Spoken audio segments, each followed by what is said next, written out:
Très chers compatriotes congolais, vous avez tous appris l'arrestation du criminel rwandais Karenzi Kareka, qui a été appréhendé par la justice londonienne du Royaume-Uni. Et je voudrais m'adresser à vous au sujet de cet événement, de ce jugement qui va avoir lieu, de ce procès qui va s'ouvrir mardi prochain, 28 juillet 2015. Pourquoi la Pareco a-t-elle porté plainte? En plus de cette arrestation qui a eu lieu suite à une plainte déposée par l'Espagne, les Congolais devraient se poser cette question. Le génocide rwandais a fait 900 000 morts en 1994. Le monde entier a été secoué. Le monde entier a été bouleversé et tout le monde en parle jusqu'aujourd'hui. Mais pourquoi le génocide congolais, qui a fait plus de 10 millions de morts, laisse-t-il le monde entier indifférent? Tandis que même la communauté internationale fait des entourloupettes pour essayer d'étouffer ce génocide. Pourquoi de nombreuses résolutions des Nations Unies dénonçant des crimes de guerre, des crimes contre l'humanité, des viols des femmes, 1000 presque chaque jour, pendant 18 ans aujourd'hui, pourquoi tous ces crimes qui ont été identifiés et dont les auteurs ont été clairement désignés, pourquoi ces crimes restent-ils impunis jusqu'aujourd'hui? La réponse est simple. C'est parce que les criminels se trouvent à la fois à Kinshasa, au sommet des institutions, à Kigali, à Kampala et au sein des grandes institutions internationales.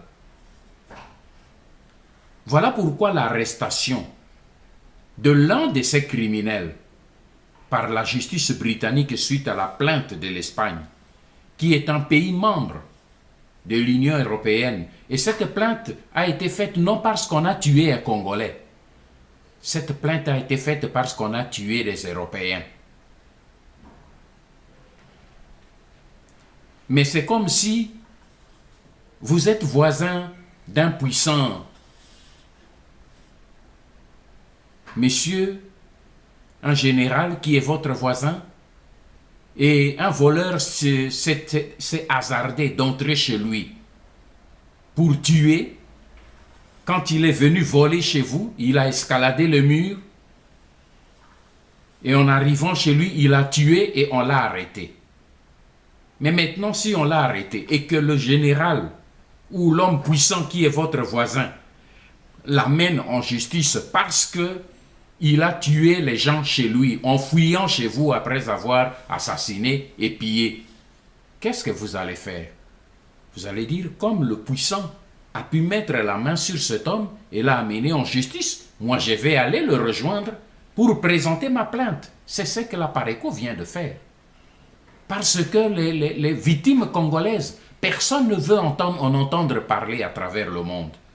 Mais comme la justice européenne a mis la main sur les criminels qui tuent, qui pillent, qui violent chez nous, parce qu'ils ont osé mettre la main sur des ressortissants européens, nous nous sommes dit, il y a une brèche qui s'est ouverte, alors engouffrons-nous dans cette brèche pour faire entendre la voix du peuple congolais orphelin d'un gouvernement légal, d'un gouvernement national, pour défendre ses intérêts.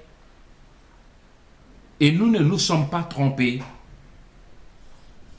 Parce que notre objectif en portant plainte est d'alerter l'opinion mondiale, de marquer l'histoire, parce que nous ne nous faisons pas d'illusions.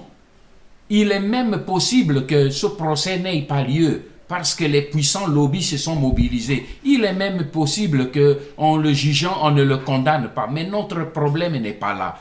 Notre objectif dans cette affaire, au niveau où elle est aujourd'hui, est d'alerter l'opinion mondiale, de marquer l'histoire en ouvrant une brèche pour laisser la trace du cri du peuple opprimé du Congo. Nous voulons que l'Europe ne dissocie pas l'assassinat de quelques Européens au génocide des millions de Congolais. Nous voulons que l'opinion mondiale sache que, au-delà des simulacres, des élections qu'on organise en République démocratique du Congo, au-delà des simulacres, des résolutions pieuses des Nations Unies, il y a derrière un peuple qu'on est en train de décimer.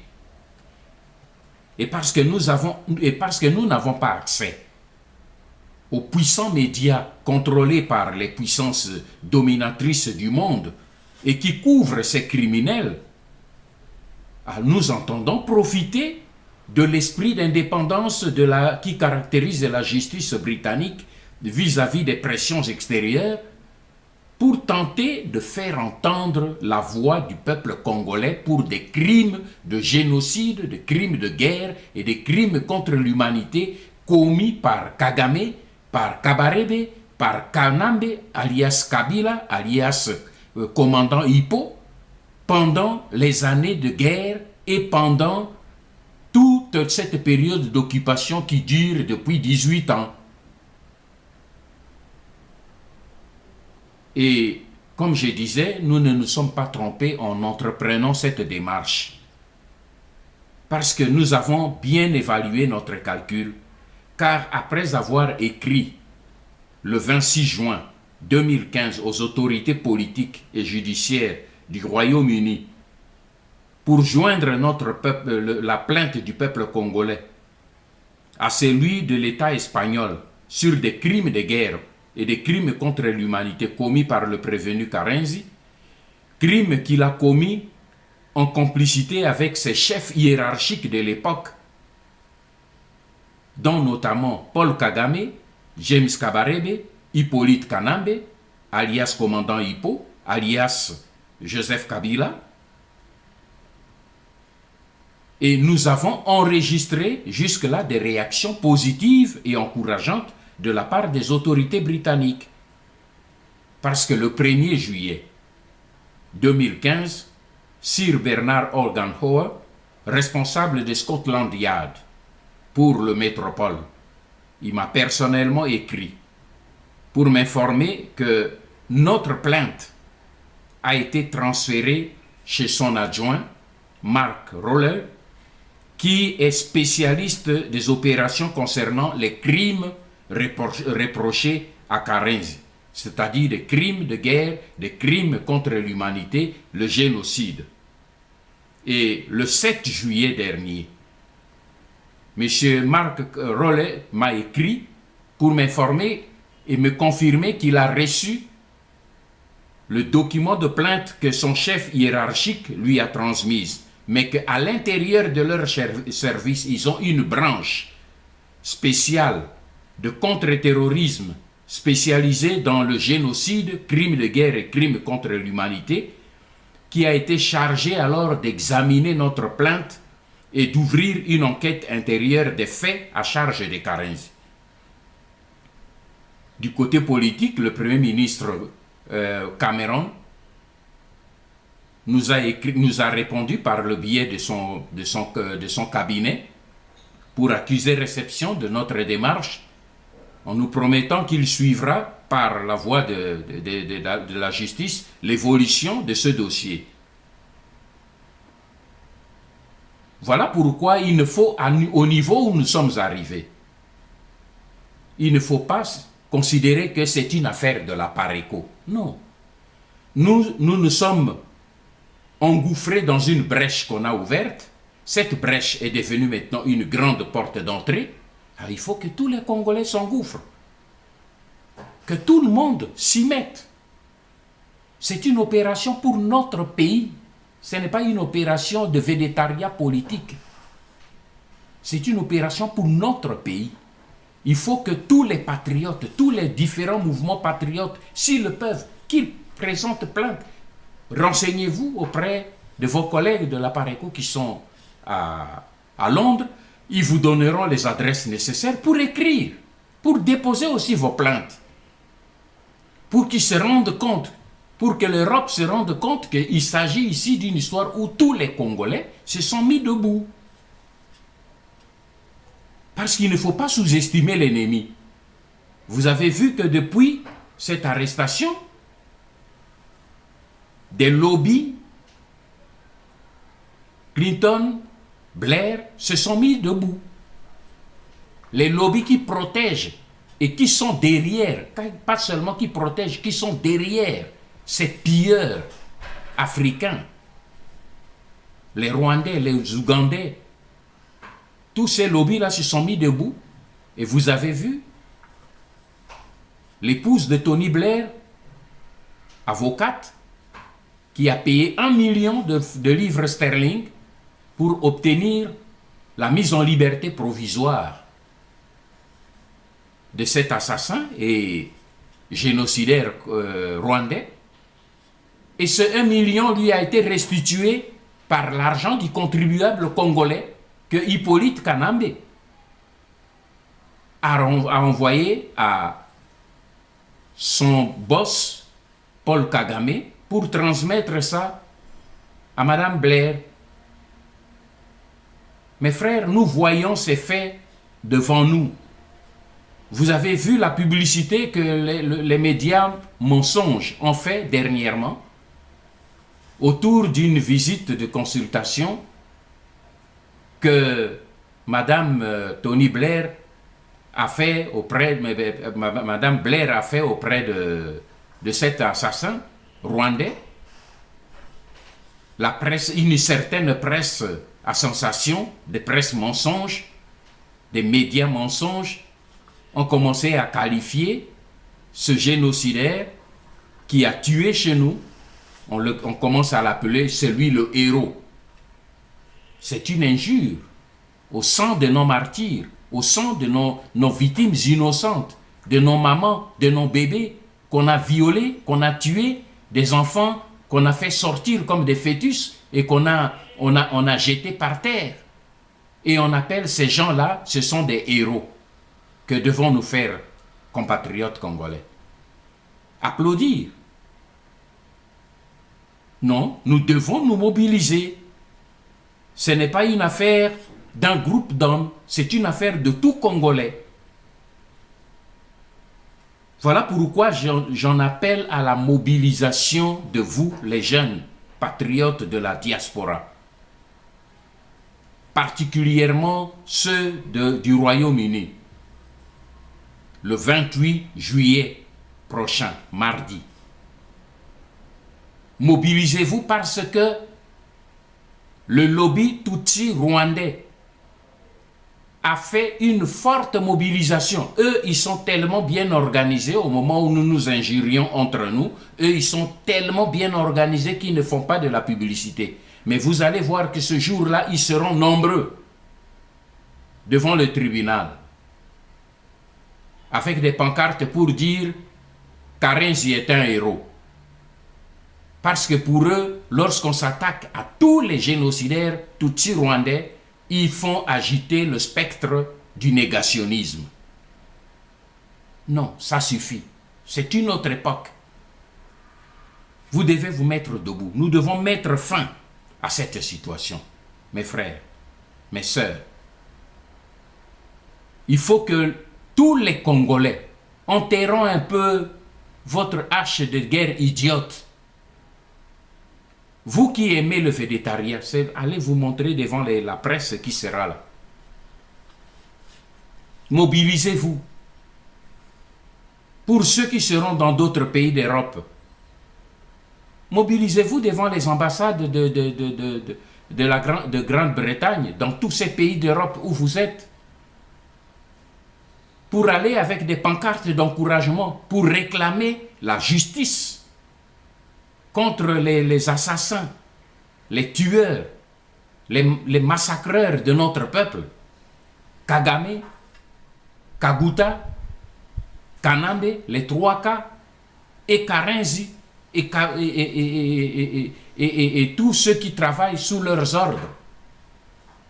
Faisons entendre notre voix. Déposons la plainte. Parce que ça va laisser des traces dans la justice européenne. Les Européens travaillent avec les archives. Même si ce procès n'a pas eu lieu, mais nous avons, au niveau de la Pareco, nous avons constitué un dossier solide que nous allons introduire, peu importe ce qu'ils en feront. Mais à partir du moment où ils ont accepté notre plainte, ils ont accepté notre procédure, nous allons introduire. Ils nous ont demandé de préparer une documentation et des argumentations. Et voilà une occasion qui nous permettra de leur donner au moins une fois une version officielle de tous les crimes qui ont été commis chez nous par Kagame, par Kaguta et par Kanambe. Faites de même. Nous ne cherchons pas le leadership de tout le monde. Cherchons le leadership de la libération de notre pays. Ça, c'est le meilleur leadership. On ne cherche pas le végétariat. Battons-nous pour notre pays. Laissons des traces qu'on voit, parce que le peuple d'Europe marche avec l'opinion. Quand ils se rendent compte que l'opinion congolaise est debout, alors là, ils se mobilisent eux aussi. Touchons l'opinion européenne. Touchons l'opinion du peuple européen. Le 28, il y aura la presse internationale devant le tribunal. C'est l'occasion de venir avec des calicots, de venir avec des banderoles, avec des photos, avec des tracts, pour distribuer aux Britanniques, pour distribuer à la presse internationale, pour leur dire, voici la vérité. C'est ça l'appel que je voudrais lancer, parce que c'est une affaire importante pour nous. Non pas par l'issue du procès qui aura lieu, parce que nous ne nous faisons pas beaucoup d'illusions. Parce que même si le procès aura lieu, il n'aura pas lieu demain.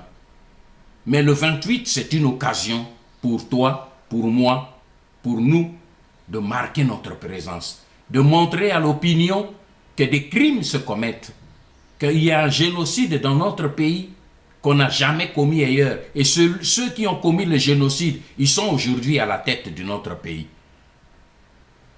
Ils sont justement à la tête de notre pays et ils empêchent toute action contre ces crimes-là. Que ce soit les bombardements de Sake et de Mugunga, que ce soit les massacres de Tingi-Tingi, tout cela a été fait sur ordre de Kagame, exécuté par James Kabarebe, qui avait sous son commandement Hippolyte Kanambe, alias Joseph Kabila, et un certain Karenzi, au niveau de Goma, au niveau de Bukavu, au niveau de Kisangani. Nous avons des éléments, nous avons des faits, nous allons les présenter. C'est ça le problème. Et ça, c'est une affaire que tout Congolais doit mettre debout. 10 millions de morts, nous allons nous taire. Et ceux qui ont 800 000 morts, dont ils sont eux-mêmes l'auteur, ils sont en train de faire bouger le monde. Mes amis, levons-nous. Levons-nous. Levons-nous.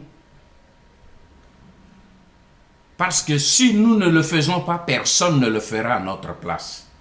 Il nous appartient à nous, Congolais, de pouvoir remplir cette responsabilité-là.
Zinzi des gars.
Maréchal